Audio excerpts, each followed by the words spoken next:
वर्षापूर्वी एक श्रीमंत घरात एक सुंदर मुलगी जन्माला आली. तिचे नाव होते बद्दा.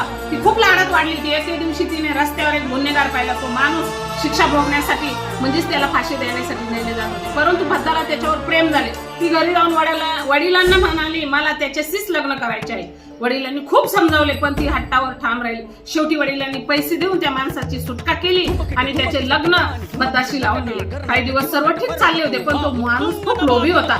एक दिवशी तो बद्दाला एका डोंगरावर घेऊन गेला. त्याने सांगितले तुझे सर्व दागिने मला दे. बद्दाला समजले की तो तिला आता मारणार आहे. तेव्हा तिने एक युक्ती केली. ती म्हणाली मला मारण्यापूर्वी मला तुझ्या भोवती एकदा प्रदक्षिणा घालू दे. तो तयार झाला पण प्रदक्षिणा घालताना बद्दाने अचानक त्याला ढकलून दिले आणि तो डोंगरावरून खाली पडला. या घटनेनंतर बद्दाच्या मनात मोठा बदल घडला. तिला वाटले हे जीवन खूप अवघड आहे, क्षणभंगूर आहे.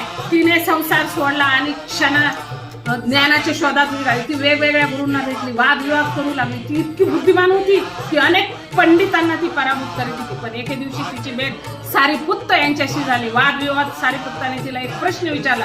त्या प्रश्नाचे उत्तर बद्दाला देता आले नाही. तेव्हा तिला समजले माझे ज्ञान अजून अपूर्ण आहे. सारीपुत्ताने तिला गौतम बुद्धाच्या धम्माबद्दल सांगितले. बद्दा बुद्धाकडे गेली. बुद्धाचा उपदेश ऐकून तिच्या मनात प्रज्ञेचा प्रकाश निर्माण झाला.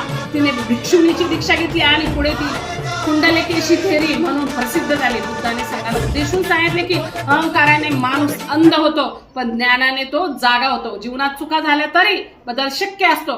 खरे ज्ञान नम्रतेतूनच मिळते. बुद्धाचा धम्म माणसाला प्रज्ञेचा मार्ग दाखवतो.